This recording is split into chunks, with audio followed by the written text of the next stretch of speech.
Ya. Seorang majikan 20 tahun lalu memiliki utang gaji. Ya. Sebesar 20.000. Dalam 20 tahun lalu bisa beli tanah 1 hari. Ya. Sekarang insaf majikan. Ya. Mau bayar utang mau 20.000 tak cocok bisa dengan nilai yang 20 tahun lalu. Nah itu gimana? Ya, itu pertanyaan yang sangat bagus dan itu sering terjadi, seorang yang mengabaikan ataupun melalaikan hak pekerjanya, ya, tidak dibayar upahnya, sementara Nabi SAW mengatakan, ya, berikanlah upah kepada pekerja sebelum kering keringatnya. Hadisnya sahih, ya, riwayat Ibnu Majah dan disahihkan oleh Syekh Al-Albani, ya, bayarlah, ya, upah pekerja sebelum kering keringatnya. Jadi termasuk bentuk kezaliman, ya, dari kita katakan majikan kepada buruh ataupun pekerja adalah menunda-nunda pembayaran. Nah, pertama yang dilakukan oleh majikan tersebut adalah bertaubat kepada Allah Subhanahu wa taala, minta ampun karena itu adalah suatu kesalahan, menundanya. Ya, walaupun dia berniat, nah nanti 10 tahun lagi saya berikan. Itu sudah berdosa. Dia sudah berdosa dengan menunda-nunda itu. Ya, dia sudah berdosa dengan menunda-nunda pembayaran upah pekerjanya ataupun buruhnya. Jadi dia harus bertaubat kepada Allah Subhanahu wa taala. Itu yang pertama. Yang kedua, minta ampun kepada Allah dan minta maaf kepada si buruh itu, ya, pekerja itu. Yang kedua, dia menunaikan hak buruh tersebut dengan seadil-adilnya. Seperti yang dikatakan tadi, itu 20 tahun yang lalu 20.000 nilainya tidak sama seperti sekarang, maka diukur sesuai dengan nilai yang ada sekarang. Ada satu kisah di mana seorang yang memiliki harta orang lain di tangannya. Ternyata harta itu berkembang. Itu hadisnya ada itu, ya. Nah, harta itu berkembang menjadi banyak. Lalu ketika orang yang punya hak ini datang, dia mengatakan itulah dia hakmu, itulah dia hartamu. Kambing yang sudah memenuhi lembah. Bayangkan, dari seekor kambing. Ya, itulah dia. Tidak dikembalikan satu ekor kambing. Akan tapi apa? Kambing-kambing yang ada, yang banyak, yang beranak pinak itu milikmu semua. Kambing satu lembah. Kalau kita bagaimana? Ini cuma satu, kasihkan satu, yang enggak sama. Nah, demikian, ya. Jadi ya kita ukurlah sesuai dengan apa? Sesuai dengan nilai pada saat itu. Kalau 20.000 misalnya ini, ya, 20.000 dulu sama dengan 200.000 sekarang, bayarkan 200.000. Dan nilainya tentunya berbeda, ya, 20.000 20 tahun yang lalu, ya, sebelum Krismon dengan sekarang. Maka tegakkanlah keadilan. Ya, berikanlah dengan seadil-adilnya. Sebagaimana dikatakan di sini oleh Rasulullah sallallahu alaihi wasallam, jika hukuman kita, ya, ternyata apa? Lebih berat daripada kesalahan yang dilakukan oleh budak kita itu, maka itu terhitung kezaliman dari kita. Padahal itu hukuman yang kita berikan kepada budak kita yang berbuat salah. Nah, jadi jangan sampai kita jatuh dalam kezaliman karena kita memotong haknya, mengurangi hak buruh tersebut. Apalagi dalam hal ini tentunya kita sudah melakukan satu kesalahan, melanggar sabda Nabi SAW. Nabi memerintahkan kita untuk membayar upah pekerja sebelum kering keringatnya, yaitu dengan segera. Ya, jangan menunda-nundanya. Nah, demikian. Wallahu a'lam bishawab. Ya, jadi kalau ada yang punya pembantu kan begitu, belum dibayar dia sudah pergi kan begitu, tidak kerja lagi, ya, bayarlah upahnya, ya, ataupun pekerja ataupun buruh, karena ini adalah masalah besar nanti pada hari kiamat. Ingat, binatang saja Allah kisas antara sesama mereka. Binatang yang punya kelebihan yaitu tanduk akan dikisas karena kelebihannya, karena telah berbuat zalim kepada kambing yang lemah yang tidak punya tanduk. Nah, demikian. Ya, ada lagi yang ingin tanya? Ya.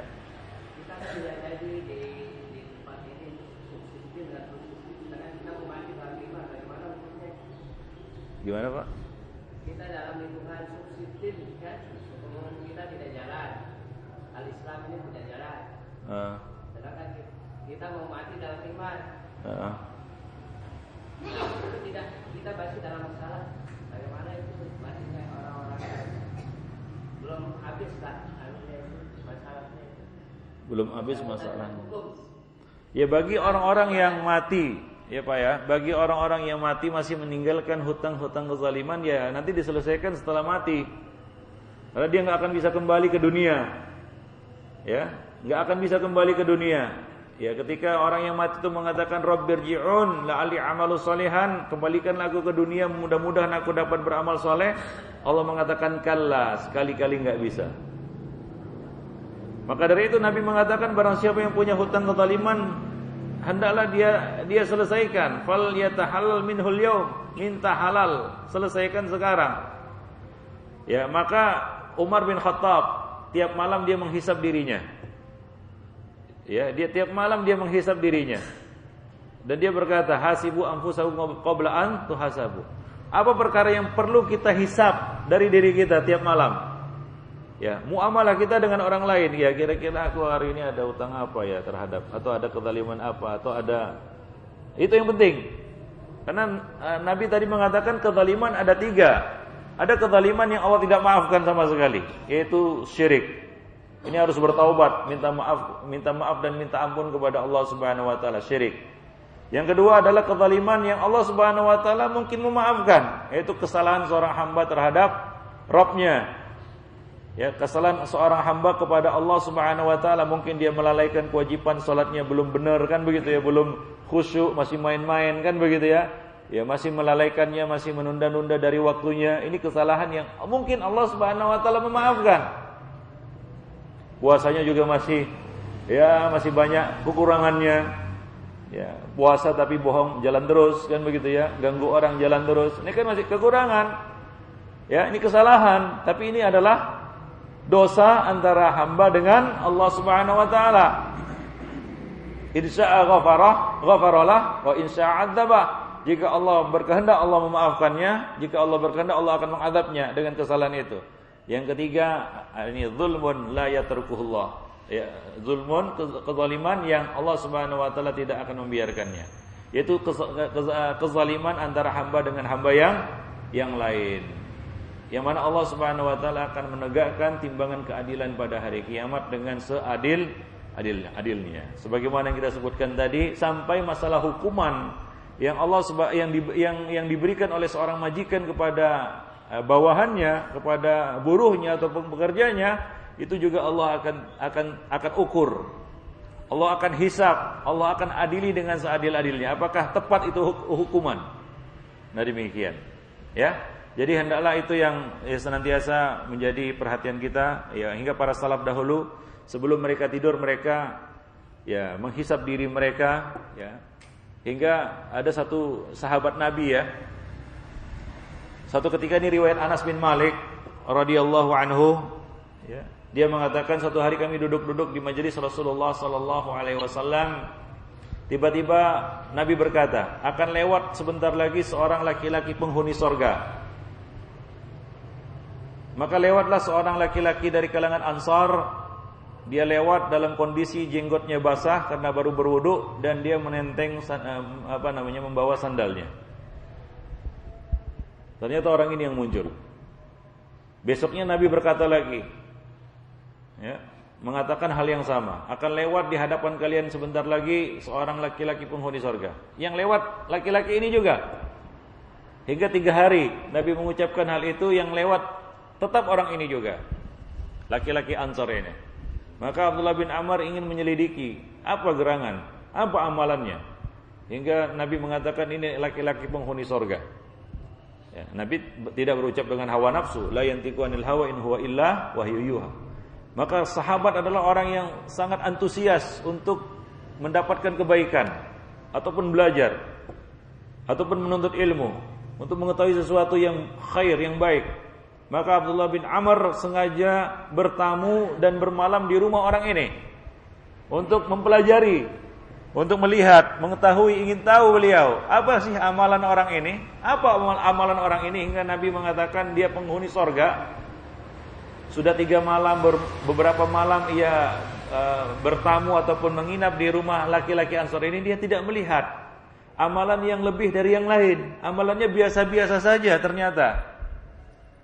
Amalannya biasa-biasa saja. Maka dia pun bertanya, dia menjelaskan maksud kedatangannya. kepada laki-laki Ansor ini, aku datang kemari karena Nabi mengatakan begini dan aku ingin tahu amalanmu, apa kelebihanmu. Ternyata aku tidak melihat sesuatu yang lebih. Maka laki-laki itu mengatakan, ya, sesungguhnya amalku tidak lebih seperti yang engkau lihat. Itulah dia amalku. Hanya saja, ya, tidaklah aku tidur ataupun menutup mata pada malam hari, ya, pergi tidur hingga aku menyelesaikan ataupun tidak ada rasa hasad atau mendengki di hatiku terhadap salah seorang pun dari kalangan kaum muslimin. Jadi dia tiap malam menghisap dirinya. Ya, dia selesaikan masalahnya dengan orang lain. Tidak ada lagi kedengkian atau hasud di dalam hatinya terhadap siapapun di kalangan kaum muslimin. Itu saja amalannya. Tiap hari dia menghisap dirinya. Ya. Tidak ada masalah dengan orang lain, tidak ada hutang kezaliman dengan orang lain. Itu saja amalnya, tiap malam dia pikirkan itu saja sebelum dia tidur. Maka Abdullah bin Amr mengatakan, nah itulah dia.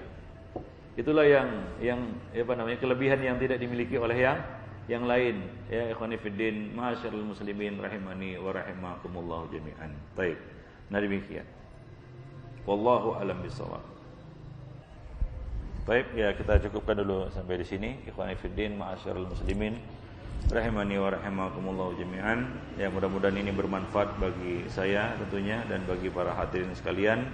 Dan mudah-mudahan Allah Subhanahu wa taala memberikan kekuatan kepada kita semua untuk dapat mengamalkannya. Qul qouli hadza astaghfirullah li wa lakum wa lisa'iril muslimin innahu huwal ghafurur rahim.